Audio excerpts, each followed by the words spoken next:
Hey everybody, it's the Nitty Professor. Lately, a few of you have been using the word subversive in the comments, which I really appreciate, and I thought I would kind of investigate this topic a little bit while I'm knitting. This hat now seems a lot more appropriate than it has in the past few days because the temperature has dropped 40 degrees over like 18 hours. So yesterday I was out sweating my pants off, planting some trees and stuff, and now today I can wear my Icelandic sweater. So isn't that nice? What I kind of looked up was neoliberalism in conjunction. So how do we subvert neoliberalism? By making handmade garments with yarn. And of course, neoliberalism itself is kind of a controversial term. It's one that I've run across a lot, though, in my own research. I kind of held up this book, and I'll talk a little bit about that in a few. But basically, so one definition of neoliberalism is that it basically equates people with being consumers. And I think that if we think about it, most of us will probably agree that in general we are viewed as consumers. We're surrounded by messages that assume that's our main role. And if we are not consuming, then we're not contributing, and we might as well not be here. So how can we, by doing this, subvert this mechanism? And I got a lot of cool information from a few sources, so I'm just going to kind of go through that. There's one myth that I've run across a lot in my own research, and that is that the capitalist market is perfectly capable of self-regulating. And that's sort of a tenet of neoliberalism, is that if you just let free markets do their thing, they're going to regulate themselves and everyone will be peachy keen. Well, we all know that that's not true. And one of the first persons that I ran across who demonstrated quite convincingly, at least to me, that that is not true is Karl Polanyi. And I was looking for this book that I read. I've used it in my research. It's called The Great Transformation. It's basically when we got away from the idea of the commons. Everything is enclosed, right? I couldn't find it, but in any case, he would agree with this notion that the idea that markets can self-regulate is a fiction. What happens is there are no social safety nets, and the environment basically just gets screwed. So that's kind of a background thing to keep in mind when we're talking about a topic like subverting neoliberalism by making things by hand. And by the way, I talk about knitting, right? Because that's the main craft that I do these days. I've done other crafts. I celebrate a lot of different crafts in my novels.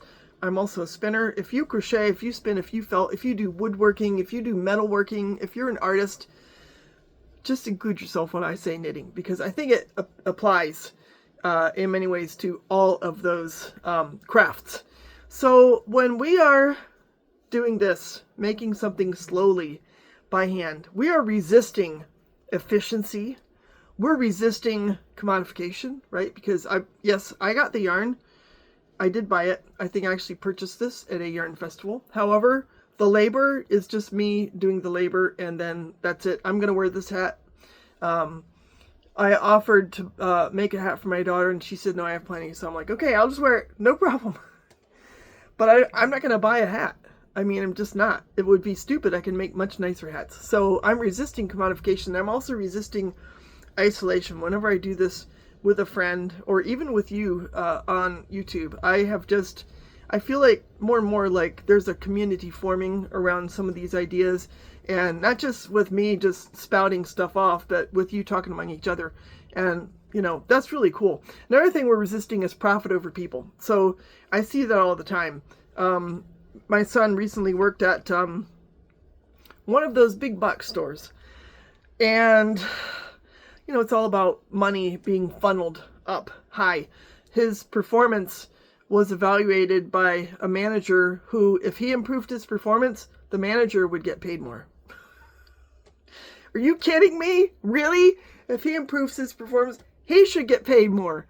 But no, it all goes towards the top. So profit over people. And then, of course, they let him go, after he did all this work, he got all these good evaluations, and they're like, well, you're dispensable, so we'll just find another sap. The people don't matter in those kinds of corporations, and it's a really sick mechanism. So what else are we doing? How else are we being subversive by knitting?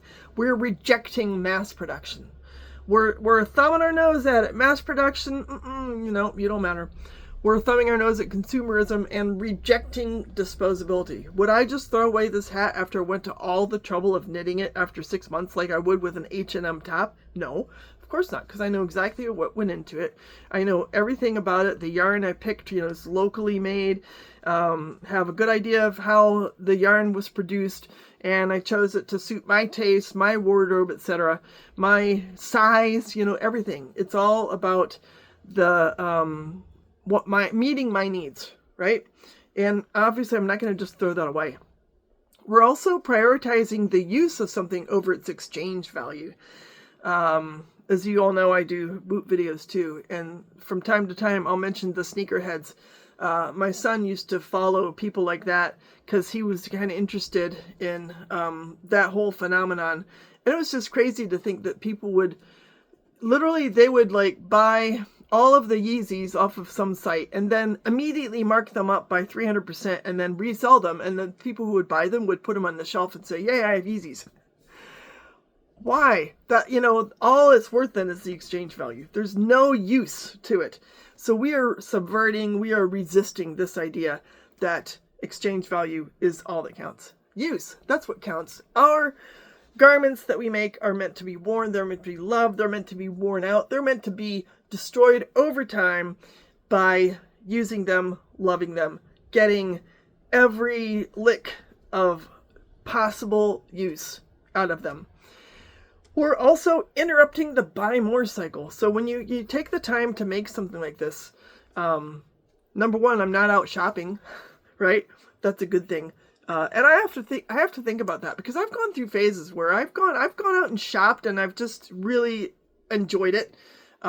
Sort of leaning in towards a bit of a hoarding type of mechanism, and it's just so easy. There's that whole dopamine response of you find something cool and you secure it for yourself, then you take it home, and then you're like, oh, that's over, right? So we're resisting that whole buy more cycle, and again, something like this, it's not just going to get thrown away. It's made with too much love. We're resisting automation. That's another thing that we're resisting. The whole Fordism type of mentality. And this is something I researched a fair amount when I was, I have this whole book, and maybe sometime I'll go into some of the chapters that I wrote in there, called Globalizing the Peasant. And I remember reading this one novel that was written in India, and it was about a boy about 100 years ago who was sucked into the whole factory system in the early days of Fordism. And the whole idea is that they divorce people from the process of making things, from understanding what it is exactly that they're putting together, and from being able to make it themselves. So back in the day, the whole goal was to prevent people from actually meeting their needs by making things. And now there's a whole movement against helping people meet their own needs by repairing things. So now we have this whole right to repair backlash that people are trying to, disrupt that whole thing. When my son works on his car, he's always repairing stuff, and just boggles my mind how he can get under there on the gravel and switch out his shocks or do whatever. But yeah, if you can do what a factory worker can do by yourself, then you're not dependent on their labor getting exploited. You're exercising your own agency, your own freedom to determine how and why you want to do whatever it is you need to do to make sure you have what you need to live. And there's also the whole slowness, the deliberateness of this process. It's one stitch at a time. It's just a complete rebellion against automation, speed, efficiency, all that stuff. Another cool thing about doing handcrafting is you're making the labor visible, especially if you do it in public. I think it's next month where we have the International Knit in Public Day, and I know my friends are going to organize something for that in the Fiber Guild and whoever, so I'll definitely be participating in that. And people they like watching people do the old crafts. We have a lot of demonstrations, like at the local museum. It's called the Dakota Prairie Museum, but also out in what's it called? Is it there's a place east of here, I'm bad with names, where they have a tractor show, tractor pull, and they get all these 100-year-old tractors. Of course, it was a start of mechanization, but they celebrate heritage crafts, and they have people out there weaving rugs and spinning and doing quilting and stuff like that. And when you see the process and you make the labor visible, it just brings people back to, that a lot goes into even those Nike shoes that they wear. Somebody has to do that labor somewhere. So we should make it visible, especially feminized labor, which was, deemed less than, not commodifiable, not worthy. And, I sit in meetings, and I'll knit, and it's just sort of brings it out that it's an actual effort that goes into making something as simple as a hat, a sweater, a sock, etc. Another thing that's really cool about crafting is it elevates notions of care and patience instead of extractive output. A lot of times we make things for each other. We make things for ourselves, which is fine. We make things for our family. We make things for unhoused people. We make things for premature babies. We make things for women with breast cancer. And that is elevating the idea of care. And how often do you see care elevated in capitalism? Every time I see a pharmaceutical commercial and they're pretending they care, I'm like, no, you care about money. That's what you care about. That's why you're doing ads and trying to convince people they need drugs that they don't. If you all had any idea how many drugs my mom used to take before she passed away, and she had to pay for all those out of her own pocket, and then she had all this debt, and a lot of it, I don't know, it probably just fed on itself and made her sicker. I don't know. In any case, yeah, genuine care, not extractive, not turning people into consumers. Another thing that I ran across, which is kind of interesting because it's really Marxist, is owning the means of production. There's no alienation between me and this product. I own all the tools, I own the know-how, and there's no supply chain exploitation. That's really cool to think about too. Now here's another thing I ran across that I thought was especially cool. Queering and feminist resistance. So not only do we have the idea of knitting as feminized labor that has traditionally been regarded as unserious and marginalized, but so we're restoring the agency that is invoked in women's work and reclaiming it as an autonomous way of acting. But we can also resist mass marketing trends and gendered codes by just coding our clothes the way we want. When I think of, for example, Leaka Baga, and I think I've seen her, I think it was her, where she had a garment over her pregnant belly and her pregnant belly was exposed. And it was like, wow, that's really cool. Or you look at Stephen West and, all these shawls, what a traditionally feminist garment. And he just makes these incredible shawls that they queer the whole garment by, and it's like a mix of masculine boldness and angularity, complexity over feminine lace, flowy, a garment that you would probably never have seen a man wear 200 years ago, right? Or maybe 150 years ago. And it disrupts norms, which is so cool. So we can make, this is not really a feminine garment, this sweater, right? But I love it, and it's got, these footprints kind of remind me of maybe, some predatory type of instincts and bravery and boldness, as well as the feminine craft that's associated with female handwork of stitching this by myself. What else do we have here? Forming alternative social economies. So instead of relegating everyone to this phone over here or that phone over there, we're getting together in maker circles, and instead of competition, we're emphasizing solidarity. So that is another way to subvert neoliberalism. And I was talking to my daughter about this the other day. It was actually a little bit upsetting because she was really confessing how she's just been spending so much time on her phone, just succumbing to the addiction that is incited by, TikTok or Snapchat type, these quick gasps of amusement, and then you're drawn to the next one. And she apparently has been spending a lot of time that now she's looking at, and she's like, why am I doing that? It's like this, she even used the word addiction. It's like a compulsion, I think. And that's what the capitalist actors, that's what these people want.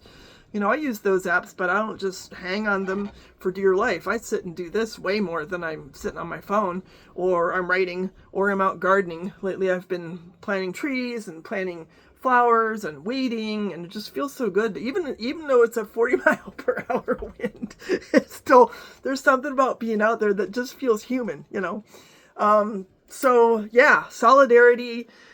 We're not looking at trying to compete. We're just, let's enjoy each other's company. Let's make together.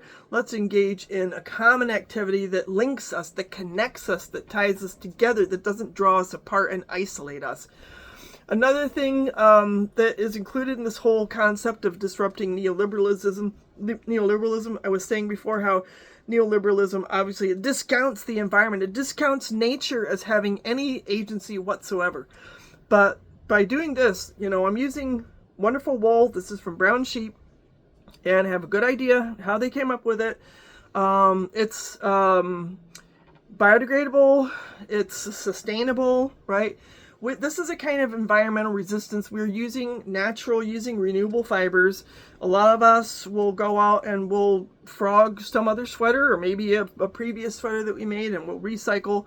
And or even I've seen people save remnants of threads and card them and respin them into new threads. So there are a lot of things that we can do like that. I got a whole box full of probably 30 or 40-year-old neglected fiber from the university where I teach that was just sitting there, just rotting. And I've been working slowly to go through it, wash it, card it, spin it. It's a process. But it's, that could have all been thrown away. But no, there's a lot of actually really cool fiber in there. I did a video about it a long time ago. If you want me to redo it, just let me know. It only got a few views. So I would be happy to go back through some of that fiber and let you know where things stand. There's a bunch of camel in there, and alpaca and llama and New Zealand sheep, and it was from the art department. So yeah, environmental resistance, taking care of the land, taking care of the environment. This is actually a part of that. We're also countering disposability by encouraging mending. And this, like all this yarn that I used for this sweater, I inherited. Someone died and I just got it. So the family could have thrown it out. They could have disposed of it, but no. And when I used the pattern to make the sweater, I deliberately tried to privilege how could I use the yarn that I had, the yarn that I had inherited, and not go out and buy more. And I didn't go out and buy more. And I did have to solve a couple puzzles, but it was fun, right? So we're countering disposability, encouraging mending. It's the same way. Local production, that's another thing that we can do. So some people sell what they knit. We have a Winterfest here, and on occasion people will sell their handmade mittens, handmade hats, a lot of handmade stuff. There's a woman who does felting, really incredible artistic felting. And there was a woman who was recycling all kinds of cool fabrics that she found at secondhand stores and turning them into very functional bags, all that kind of stuff. So local production reduces waste. Community as opposed to self-interest. There's also the act of protest knitting, and I know some of you have told me that you engage in that. We can also share with each other. I've had people share patterns with me, and helping each other out, mutual aid, so again, knitting for charity. And another component of all that, and especially the community aspect, is intergenerational gatherings, cultivating cultural memory, which is something that fast fashion, of course, is absolutely 100% against. They want you to pick a different fashion for every month of the year and feel guilty if you don't. Whereas a lot of the patterns that we use when we're making things have been around for hundreds of years. And they incorporate traditional motifs. And even the newer patterns will look back at what, garments looked like, maybe Fair Isle, Norwegian motifs, Hungarian embroidery, and it just links us with our ancestors in a way that's very powerful and that you're probably never going to see at, Kohl's or something like that, right? And getting down towards the end of the list here, we're resisting the idea that time is money. We are embracing slowness. We are embracing presence. We're embracing meditative effort and validating non-instrumental labor. So this is not a means to an end. This is an end in itself. This act of knitting, of this, the rhythmic. I often hear people talk about the clicking of the needles, and I'm like, no, not many people use metal needles anymore. There's not really any clicking in this. So when I describe it in my novels, I'm not going to use that word. Nobody's clicking. Very few. Maybe if they're 85 and they didn't stop using metal needles. But there's a very meditative, rhythmic aspect. And every time I add a stitch, this is growing, and it's sort of like a metaphor for personal growth and making your life just one stitch better every time. And it's also in a way that it's organic. It eschews capitalist accounting. We're not adding up, right? We could, right? But that's not the purpose. I think it's more of an organic growth. It's like adding cells to the plant as it emerges from the earth and turns into a flower. So, those are my thoughts for today. And I've read a lot on topics, and there are a lot of books I could recommend. Some of them are kind of buried because all my recent research has been on a Hungarian author. But when I was writing that book, Globalizing the Peasant, if you're interested, let me know. I'll talk about that at some point. But this is one of the books that I read by Vandana Shiva. It's called Earth Democracy, Justice, Sustainability, and Peace. It's a really good book, and it's very accessible. So I found a couple of quotes here just to give you an idea. Globalization is the ultimate enclosure. So enclosure, this is an interesting irony for me. Enclosures begin with sheep. You may know that, right? So when the British aristocracy figured out they could make more money off of their land at a time, this is when the Industrial Revolution was beginning, right? They needed access to money. The middle classes were starting to take over the economies. They thought, well, we'll just fence our land off and turn it over to sheep, and then we can sell the wool. And that meant that peasants didn't have access to the commons anymore. They couldn't come onto the land and get their nuts and shoot the hares and collect berries and this kind of thing, or firewood. So it was kind of devastating. It's an interesting irony that we're talking about sheep, and I love yarn and all that kind of stuff. And yet they were all, in a way, kind of complicit in the whole idea of enclosures. But Shiva is arguing that globalization is the ultimate enclosure of our minds, our hearts, our imaginations, and our resources. That's what's happening when we're succumbing to commercialization, when we're succumbing to, all of the addictive social media. We're allowing our brains to be taken over. But when we're doing this, we're disrupting that. We are being subversive. Protection of nature and people's rights is viewed as bad in neoliberalism. It's a barrier to investment. That's what she's saying here. Trade rules and neoliberal reform institutionalize laws which render compassion itself illegal. Right? We've seen this, right? Get rid of DEI. Make fun of the handicapped, right? Not promote disabled people so that they live better lives.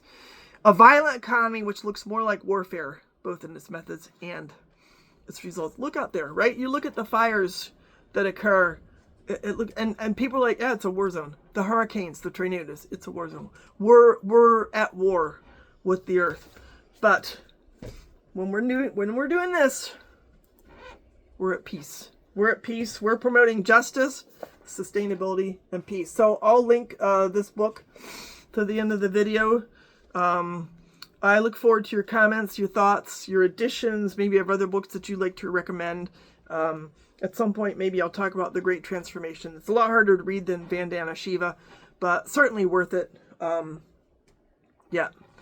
It would be another video for that one. So in any case, you guys take care. I appreciate everyone's interest. My channel's growing, and hopefully it's because I'm, saying things that you find meaningful and all that kind of stuff.